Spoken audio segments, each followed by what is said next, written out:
Assalamualaikum warahmatullahi wabarakatuh. Kami dari kelompok 16 akan menjelaskan tentang Fundamental of Engineering Economics. Di sini ada pengantar dan motivasi. Topik diskusi proses pengambilan keputusan yang rasional. 1. Peran insinyur dalam bisnis. 2. Apa yang membuat keputusan ekonomi rekayasa sulit. 3. Keputusan strategis. 4. Prinsip-prinsip dasar dalam ekonomi rekayasa. Proses pengambilan keputusan rasional. Yang pertama, mengenali masalah keputusan.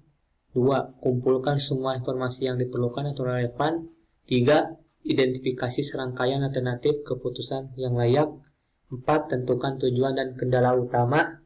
5. Pilih alternatif keputusan terbaik dan dapat diterapkan. Nah, di sini juga ada salah satu contoh ilustrasi sederhana, yaitu sewa mobil Saturnus atau Honda. Kenali masalah keputusan. Perlu menyewa mobil, kumpulkan semua informasi yang diperlukan ataupun relevan, serta di sini juga kumpulkan data teknis dan finansial juga. Di sini identifikasi serangkaian alternatif keputusan yang layak, pilih mobil untuk dipertimbangkan, tentukan tujuan dan kendala utama yang dicari, pengeluaran tunai kecil, keamanan, kinerja bagus, estetika. Pilih juga alternatif keputusan terbaik dan dapat diterapkan. 1. Pilihan antara Saturnus atau Honda ataupun yang lain. 2. Pilih mobil misalkan Honda, Saturnus ataupun merek yang lain. Nah, di sini juga ada gambar seperti risk Victor lagi. Yang pertama di sini ada gambar desain, terus di sini pembuatan planning finansialnya, serta langsung investment di sini dan diproses ke manufacturing. Setelah dari manufacturing lanjut ke marketing atau pemasaran, dan lanjut juga di sini kita di sini mendapatkan profit ataupun keuntungan. Apa yang membuat keputusan ekonomi teknik sulit memprediksi masa depan? 1. Memperkirakan investasi yang dibutuhkan. 2. Memperkirakan biaya produksi produk. 3. Memperkirakan permintaan akan produk baru. 4. Memperkirakan harga jual yang baik. 5. Memperkirakan masa pakai produk dan keuntungan dari produksi yang berkelanjutan. Peran insinyur dalam bisnis.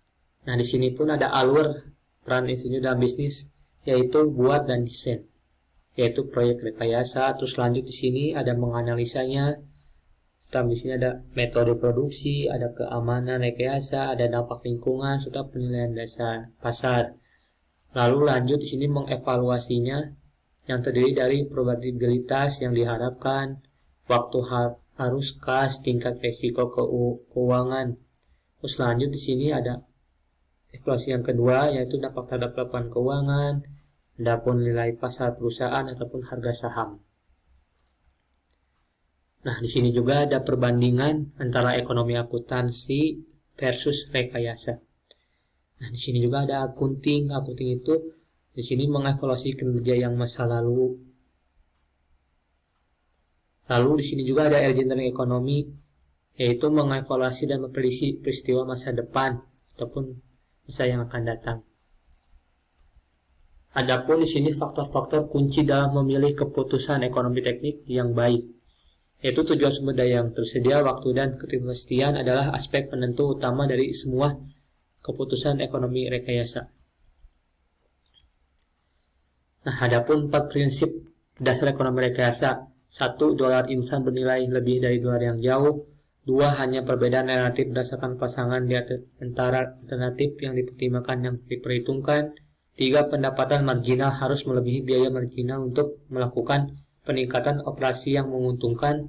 4. Risiko tambahan tidak diambil tanpa pengambilan tambahan yang diharapkan dengan besaran yang sesuai. Nah, di sini juga ada proyek rekayasa skala besar. Ini biasanya memerlukan investasi dalam jumlah besar, bisa sangat beresiko, butuh waktu lama untuk melihat hasil keuangannya, 4. Mengarah pada aliran pendapat dan biaya yang sulit diprediksi. Adapun di sini jenis rekayasa strategis keputusan ekonomi di sektor manufaktur. Ada juga di sini peningkatan layanan, pemilihan peralatan dan proses, penggantian peralatan, produk baru dan perluasan produk. Dan di sini juga ada reduction ataupun pengurangan biaya serta memaksimalisasi keuntungan.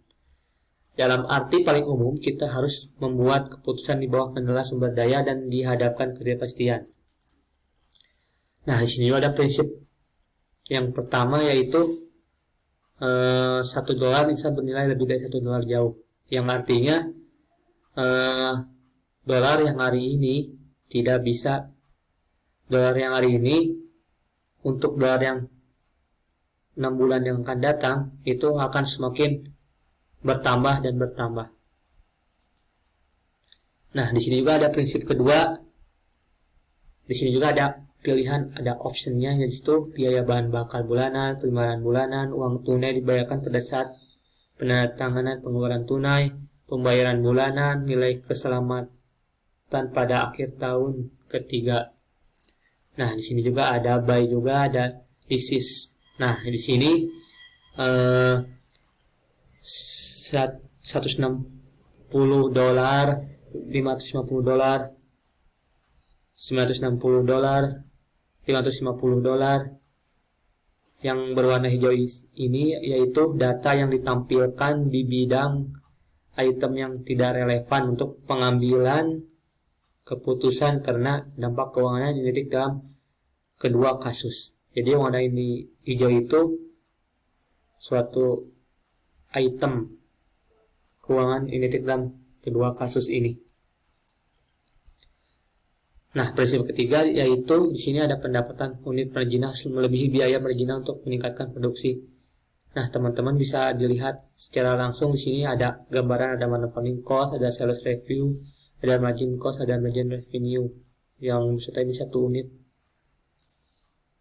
Nah, di sini juga ada prinsip keempat, risiko tambahan tidak diambil tanpa tambahan keuntungan yang diharapkan. Nah, ini adalah contoh ilustrasi sederhana. Perhatikan bahwa semua investasi mengandung risiko manajemen portofolio dalam suatu keuangan. Nilai waktu dari uang. Uang memiliki nilai waktu karena dapat menghasilkan lebih banyak uang dari waktu ke waktu, daya produktif. Uang memiliki nilai waktu karena daya belinya berubah seiring waktu inflasi.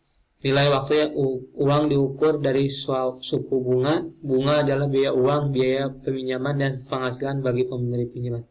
Nah, ini ada pedang ini menandakan suatu pendapatan ataupun daya beli menurun karena inflasi sering berjalannya waktu. Jadi ini antara uang dan nilai pendapatan kita juga.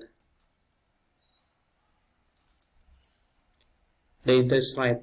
The interest rate itu kita suatu profit handling dan lender. Suatu mendapatkan keuntungan kita itu di sini akan interest rate yaitu 8%. Transaksi arus kas untuk dua jenis pelunasan pinjaman. Nah, di sini juga ada jumlah pinjaman. Di sini ada $20.000. Biaya awalnya ada $200, tingkat bunganya 9%, APO tingkat fase tahunan.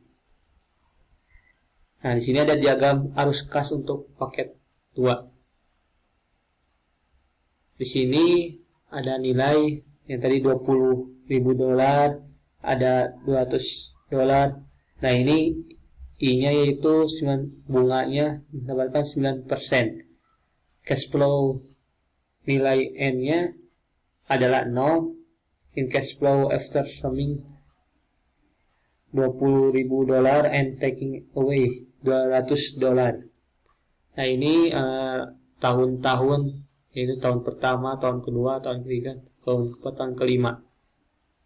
Dan ini nilai pendapatan semakin tinggi semakin nilainya semakin besar. At of rate execution.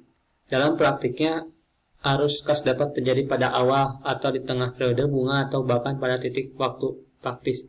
Salah satu asumsi penyandaran yang kami buat dalam rekayasa ekonomi adalah konversi akhir periode.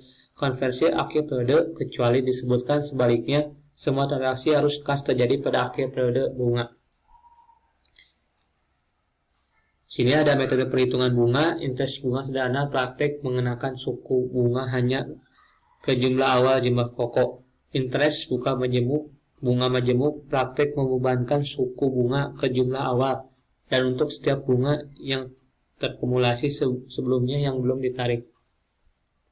Nah, di sini ada bunga sederhana, P jumlah pokok, I suku bunga, N jumlah periode bunga. Di sini juga ada tabel, bisa dilihat P-nya itu $1.000, I-nya itu 10%, N-nya itu ini 3 tahun.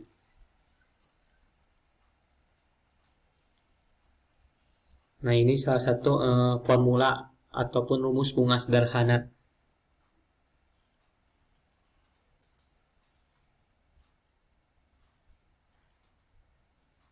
Nah,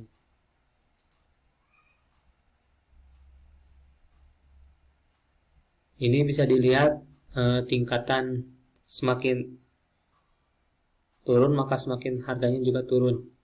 Maka ini sini semakin naik tahun ke tahun maka harganya juga semakin naik juga. Nah, ini pun ada pun rumus dari yang tadi, F sama dengan $1.000 kurung 1 tambah 0,10 pangkat 3 yang hasilnya $1.331. Nah, tadi komponen interest formula dari tadi rumus yang tadi. Adapun contoh praktik problem 1. Pernyataan masalah jika Anda menyetor $100 sekarang N 0 dan $200 2 tahun dari sekarang N 2 tahun di rekening tabungan yang membayar bunga 10%. Berapa banyak yang akan Anda miliki di akhir tahun 10? Nah, ini bisa dilihat solusinya. Yang tadi ini 100 itu nilainya, ini 200. Nah, ini bunganya yang tadi itu 10%. Ini nilainya $100, 1 tambah 0,10, N-nya ini 10 tahun, $100 yang hasilnya 2,59 dan hasilnya $259. $200 1 tambah 0,10 pangkat 8 $1.200 2,14 $429. F-nya jadi $259 ditambah $429 dan hasilnya $688. Dan ini dari ini dijumlahkan dan hasilnya $688. Nah, ini ada akhir periode juga yang tadi mungkin ya, saldo akhir di sini juga bisa dilihat teman-teman. Sekian dan terima kasih. Wassalamualaikum warahmatullahi wabarakatuh.